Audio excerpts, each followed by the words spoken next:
হবে। মানে এই যে মিছিলগুলো আস্তে আস্তে বাড়ছে, মানুষের সমর্থন পাশে আসছে, আমি বলেছিলাম না ধীরে ধীরে মিছিলের বহর বাড়বে এবং সংখ্যায় বাড়বে, ধীরে ধীরে সেই দিকে যাচ্ছে। এবার আওয়ামী লীগ সাহস করছে, তারা মার্চ টু যমুনা করবে, ডাক দেবে। তো এখানে আমাদের এখানে লেখা হয়েছে, এটা মানুষের ক্ষোভই আওয়ামী লীগের আন্দোলনের রসদ, আনন্দবাজারে বেরিয়েছে, দেখে নিন আপনারা। নিষিদ্ধ ঘোষিত হওয়ার 4 মাস পরে শেখ হাসিনার দল আওয়ামী লীগ প্রবল উদ্যমে দেশ জুড়ে প্রতিবাদকে তুঙ্গে পর্যায়ে নিয়ে যাওয়ার কাজ চালিয়ে যাচ্ছে। রাজনৈতিক বিশ্লেষকদের একটা বড় অংশের মতে দিন দিন আওয়ামী লীগের মিছিলের দৈর্ঘ্য যেভাবে বাড়ছে, তাতে দলের নেতারা উৎসাহিত হতেই পারেন। আগামী দিনে আরো বড় আন্দোলনের কথা চিন্তা করছেন আওয়ামী লীগ নেতৃত্ব। আওয়ামী লীগ সূত্রের খবর, মোহাম্মদ ইউনুস জামানায় রীতিমতো স্টিম রোলার চালানো হচ্ছে দলের উপরে। তা সত্ত্বেও দলের তৃণমূল স্তরের নেতাকর্মীদের দলের প্রতি আনুগত্যে ভাটা পড়েনি। তার মূল কারণ সাধারণ মানুষের সমর্থন। নাম প্রকাশ না করার শর্তে বাংলাদেশে থাকা এক আওয়ামী লীগ নেতা বলেন, আগে আওয়ামী লীগের নাম শুনলে লোকে গালিগালাজ করত, সেই পরিস্থিতি সম্পূর্ণ পাল্টে গিয়েছে। মব সন্ত্রাস থেকে তোলাবাজির রাজত্ব কায়েম হয়েছে, মানুষ দিশেহারা, আর সেই সুযোগটাই কাজে লাগাচ্ছি। আমি বলেছিলাম না, বিষ মাথা থেকে পায়ে নেমে যাবে, সময় গেলে সেই বিষ পায়ে নেমে গেছে। আরো কি বলছে, আওয়ামী লীগ নেতৃত্বের দাবি, নিত্য প্রয়োজনীয় জিনিসের দাম আকাশ ছোঁয়া, আইন শৃঙ্খলা পরিস্থিতি কার্যত ভেঙে পড়েছে, শিক্ষাক্ষেত্রে নৈরাজ্য, সব মিলিয়ে মানুষের মধ্যে অসন্তোষ তীব্র থেকে তীব্রতর হচ্ছে। তার বহিঃপ্রকাশ দেখা যাচ্ছে মিছিলগুলিতে। ঢাকা থেকে চট্টগ্রাম সর্বত্র আওয়ামী লীগের মিছিলগুলির আকার বাড়ছে। দলের নেতাদের দাবি, গত 24শে সেপ্টেম্বর ঢাকায় যে বিক্ষোভ মিছিল হয়েছে তার বহরে রীতিমতো অবাক হতে হয়। দলের প্রেসিডিয়াম সদস্য জাহাঙ্গীর কবির নানক বলেন, মিছিল আরো বাড়বে, প্রতিদিন বিক্ষোভ মিছিল হবে। যে অনাচার বাংলাদেশে চলছে তার অবসান গণতান্ত্রিক পদ্ধতিতেই হবে। আওয়ামী লীগ সূত্রের খবর, আগামী দিন মার্চ টু যমুনার ডাক দেওয়া হবে কিনা সে ব্যাপারেও চিন্তা ভাবনা করছেন দলীয় নেতৃত্ব। বিক্ষোভ মিছিলের তীব্রতা আরো বাড়ানো হবে। আপাতত মিটিং এ দলীয় কর্মসূচির সিদ্ধান্ত রাখতে চাইছেন না শেখ হাসিনার দলের নেতারা। সূত্রের খবর, সামাজিক কাজকর্মের মাধ্যমেও জনসংযোগ বাড়াতে শুরু করেছেন তারা। আপাতত দৃষ্টিতে ওই সংগঠনগুলির সঙ্গে রাজনীতির কোন সংযোগ যোগাযোগ থাকবে না। তাছাড়া যে সকল নেতাকর্মী জেলবন্দী রয়েছেন তাদের পরিবারগুলির পাশে আর্থিক সাহায্য দিয়ে দাঁড়াচ্ছে আওয়ামী লীগ। দলের নেতারা মনে করিয়ে দিয়েছেন, আজ 28শে সেপ্টেম্বর দলনেত্রী শেখ হাসিনার জন্মদিন, তাই নিঃশব্দে প্রচার হয়েছে গত 15 বছরে বাংলাদেশে কি কি উন্নয়ন হয়েছে আর আজকের পরিস্থিতি কি। দলের যুগ্ম সাধারণ সম্পাদক বাহাউদ্দিন আর নাসিমের কথায়, সত্যকে কোনোভাবেই ধামাচাপা দেওয়া যাবে না। প্রতিদিনের অভিজ্ঞতা থেকে মানুষ বুঝতে পারছেন শেখ হাসিনার জামানা কতটা ভালো ছিল, তাই আগামী দিনে মিছিলের সংখ্যা বাড়বে তার বহরও। সূত্রের খবর, মিছিল ঠেকাতে হিমশিম খাচ্ছে পুলিশ। ঢাকার পুলিশ অফিসারদের সরকার সাফ জানিয়ে দিয়েছে, মিছিলের আগাম খবর না পেলেই বদলি করে দেওয়া হবে। এটা নিয়ে পুলিশ প্রশাসনে ব্যাপক চিন্তার মধ্যে রয়েছে। দেশের মাটিতে ক্ষোভ রয়েছে, প্রশাসনে ব্যাপক ক্ষোভ রয়েছে। দেশের মাটিতে যেমন ইউনুস বিরোধী বিক্ষোভ চলছে, বিদেশের মাটিতেও তা অব্যাহত রেখেছে আওয়ামী লীগ। ইউরোপিয়ান আওয়ামী লীগের সভাপতি নজরুল ইসলামের কথায়, ইউনুসের 1.5 বছরের শাসনে দেশ বন্দিশালায় পরিণত হয়েছে। এই সময় খুব দূরে নয় যখন আওয়ামী লীগের মিছিলে মানুষের স্বতঃস্ফূর্তভাবে নেমে আসবে।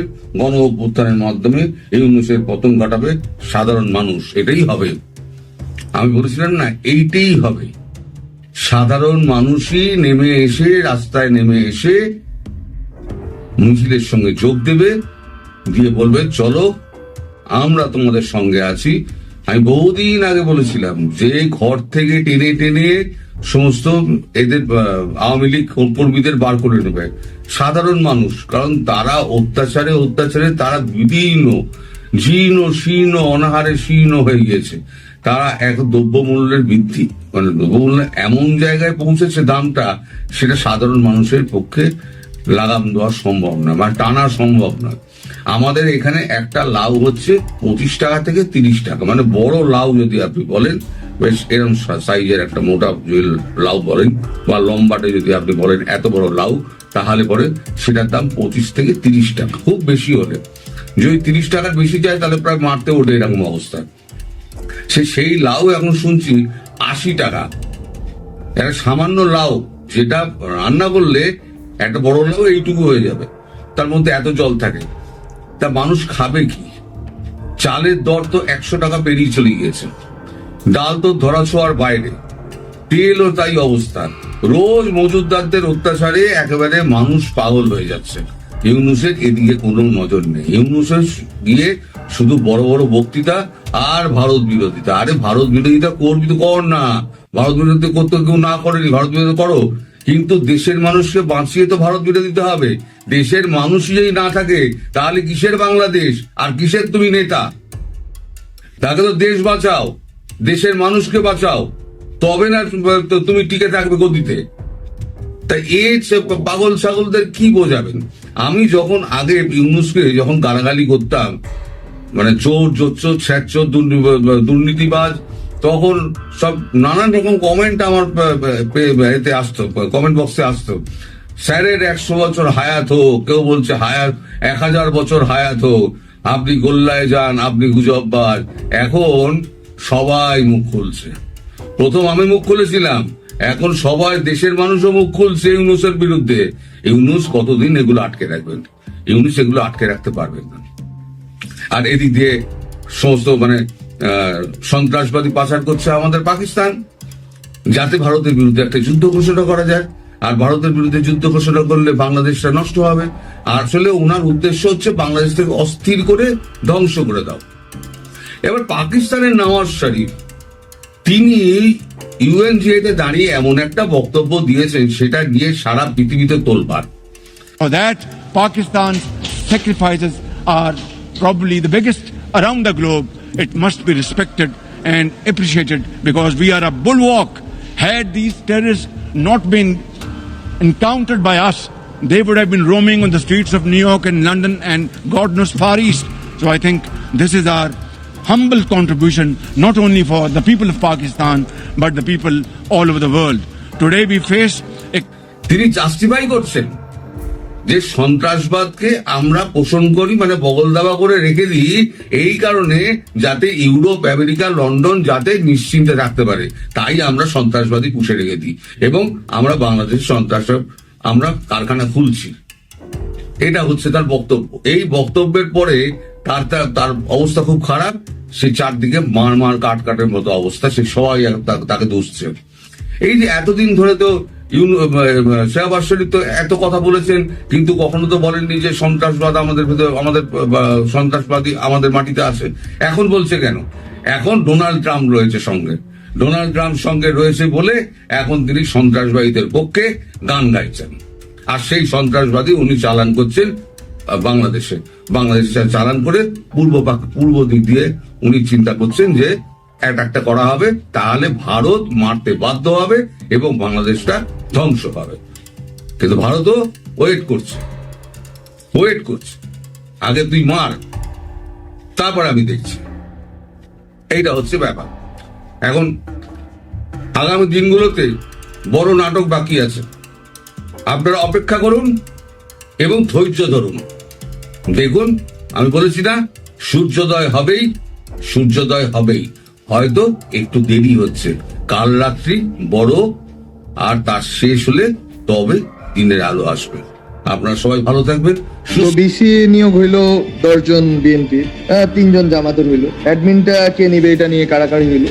তো এগুলো আমার চোখের সামনে করছে, বাট আমাদের নিজেদেরও অবশ্যই খামতি আছে যে আমরা আসলে অভিজ্ঞতার জায়গা থেকে যে আমরা যদি জানতে পারতাম প্রথমে হয়তো দাগাই দিতাম যে এইটা করা যায়। তো অভিজ্ঞতার বিষয় তো সেটা আমরা মনে করি যে জনগণ ক্ষমা করবে, যে আমাদের বয়স এবং অভিজ্ঞতা হিসেবে যাই হোক নেমে যাবো, এখন পদ থেকে দাবি করে লাভ নেই। জুলাই সন্ত্রাসের মাস্টারমাইন্ড মাহফুজ আলম আবারও মুখ খুলেছেন। এবার তার কথায় ভয়ের সুর, যে কোনো সময় সরে যেতে হবে তাকে। যেতে তো আসলে হবেই তাদেরকে। দেশের জনগণ আর এক মুহূর্ত তাদেরকে রাখতে চায় না, কিন্তু এভাবে গেলে হবে? তাদেরকে তো দেশের ইতিহাস থেকেই মুছে যেতে হবে, না হলে কি হবে বলুন তো? চলুন বোঝার চেষ্টা করি। তারা যদি নিজেরা না মুছে যায় তাহলে দেশের কি ক্ষতি হবে।